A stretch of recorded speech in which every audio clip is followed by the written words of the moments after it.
Hello, hi, namaskar, and welcome back to my channel. And first तो ଜାଗରରେ ସମସ୍ତଙ୍କୁ ଜାଗରର ବହୁତ ସାରା ଅଭିନନ୍ଦନ। ତାପରେ ମୁଁ ଏଇ ଶାଢ଼ୀଟା ପିନ୍ଧିଦେବି ତ ଆଜି ଯେତେବେଳେ ଫଟାଫଟ ରେଡି ହେଇଯାଉଛି। ମୁଁ ପିନ୍ଧିଦେଲି ଏଇ ରେଡ୍ କଲର୍ ଶାଢ଼ୀ। ଆକ୍ଚୁଆଲି ମୋର ବହୁତ ରେଡ୍ କଲର୍ ଶାଢ଼ୀ ହେଲାଣି ତ ସବୁ ଓଷାରେ ମୁଁ ତ ଆଉ ରେଡ୍ ପିନ୍ଧିବିନି। ଏଇ ରେଡ୍‌ଟା ବହୁତ ଦିନ ହେଲାଣି ରହିଯାଇଛି। ମୋର ମାସ୍କାରା ଗଳି ପଡ଼ିଲା ଆଉ ଗଳି ପଡ଼ିକି ମୋ ଶାଢ଼ୀର ଅବସ୍ଥା ଯାହା କଲା ନା। ଦେଖନ୍ତୁ ଏଠି ଲାଗିଛି, ପୁଣି ଏଠି ବି ଲାଗିଯାଇଛି। ନୂଆ ଶାଢ଼ୀଟା ପୁଣି ସବୁ ଲାଗିଗଲା କଳା। ତ ଠିକ୍ ଅଛି, ତାକୁ ଇଗ୍ନୋର କରି ଆମେ ପୁଣି ଆଗକୁ ବଢ଼ିବା। ତ ଯେମିତିକି ମୁଁ ଆଜି ରେଡ଼ି ହେଇଗଲି ତ ଭାବୁଛି ଗୋଟେ ଇୟରିଂ ଲଗେଇଦେବି।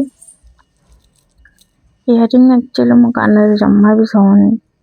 ଇୟରିଂ ଲଗେଇଲି ତ ଏତେ ଜୋରରେ କାଟିଲା, ପେନ୍ ହେଲା, ମାନେ ପୁରା ଲାଗିଲା ମୋ ଛିଣ୍ଡିକି ଗଳି ପଡ଼ିବ ଇୟରିଂ। କ'ଣ ପାଇଁ କେଜାଣି ଏମିତି ହେଉଛି।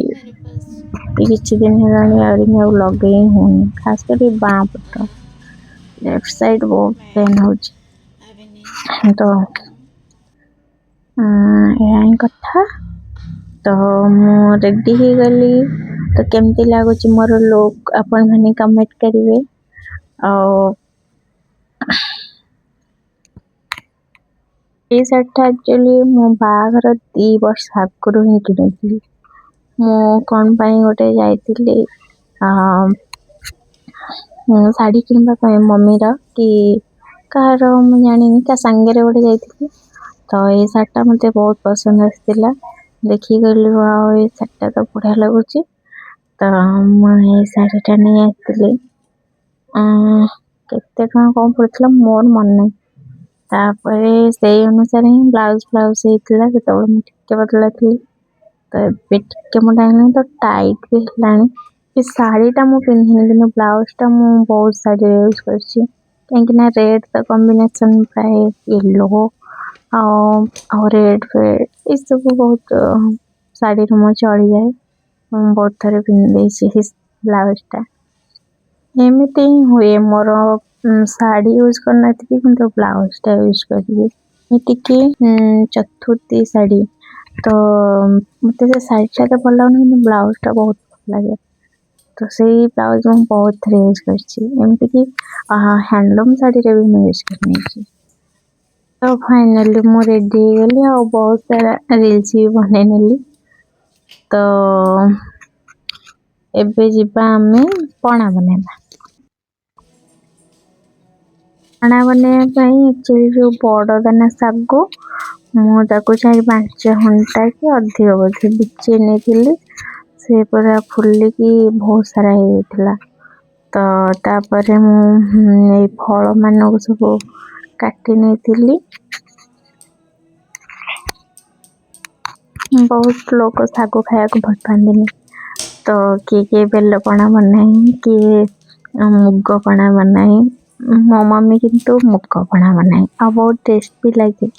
ମୋତେ ତ ସେ ମୁଗ ପଣା ଆସିବନି, ତ ଏମିତି ହିଁ ମୁଁ ବନେଇ ଦେଇଥିଲି।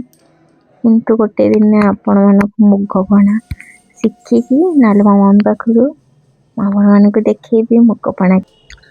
ସତ କହୁଛି, ମୋତେ ପଣା ବନେଇବା ପାଇଁ ଜମା ବି ଇଚ୍ଛା ହେଉନି। ମୋତେ ଖାଲି ପେଟରେ କିଛି କାମ କରିବା ପାଇଁ ଇଚ୍ଛା ହିଁ ହୁଏନା।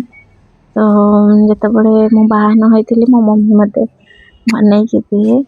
ଆଉ ସିଏ ଉପାସ ଥାଏ, କିନ୍ତୁ ମୋ ପାଇଁ ବନେଇକି ରଖେ। ମୁଁ ସେତେବେଳେ ମନା କରୁଥିଲି, ନା ମୋତେ ଭୋକ କରୁନି, ମୁଁ ଠିକ୍ ଅଛି ପଛେ ଖାଇବି, ଏଇଭଳିଆ ଖାଏ। କିନ୍ତୁ ଏବେ ନିଜେ ହିଁ ବନେଇକି ଖାଇବାକୁ ପଡ଼ୁଛି।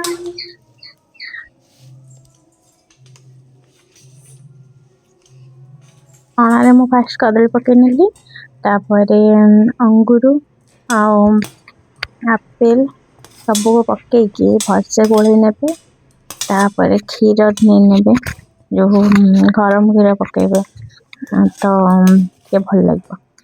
तापरे आपण मैंने चाहिए दही पकई पारे तो मु दही राति खाइनी से स्किप कर नौ मु पकई रसगोल्ला कहीं ये तो आमर छेना नाई ना तो छेना नथिबारु मु रसगोल्ला दुईटा पकईदेली छेना छेना फ्लेवर आसो भल भी लगे। तो मुझे चीनी पकौनी कहीं मत चीनी तो भल लगे मु खाली पेट यदि चीनी खाइले मोर पूरा बांति बांति लगे तो मुझे चीनी पकौनी तो ना मुझे झोल को सब पकई दे बहे झोल दे तो ये गला गोटे भलसे कोड़े देना लास्ट को एक्चुअली डालिम पकईबे ना से पिंक पिंक हो जाए तो भल भी देखा लास्ट डालिम टिके पकईले तो हो गला आमर पणा। आपण मानक ये पणा टी केमी लगिला मत कमेंट माध्यम जानवे।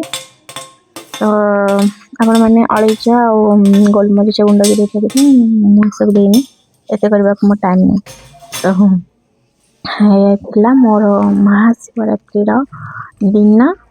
तो आपण मानक जब भल लगी था एमती पणा बनई खाइबे आ पेट को ठंडा रखिए। हाँ आओ मो भिडियोटी केमती लगिला मते लाइक करिवे मो वीडियो को सब्सक्राइब लाइक करने जमा भी भूलिबेनी। तो रही नमस्कार।